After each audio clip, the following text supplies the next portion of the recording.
సౌభాగ్య లక్ష్మీ రావమ్మ మన్నేలు జనని సౌభాగ్య లక్ష్మీ రావమ్మ.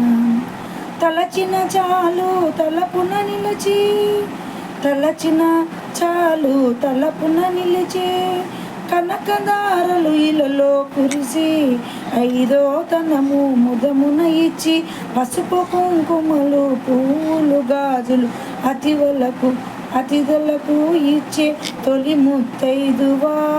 దీర్ఘ సుమంగళి అని వరములియవే ఆ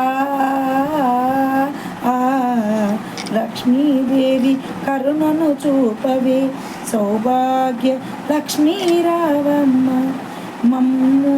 మమ్మేలు జనని సౌభాగ్య లక్ష్మీ రావమ్మ.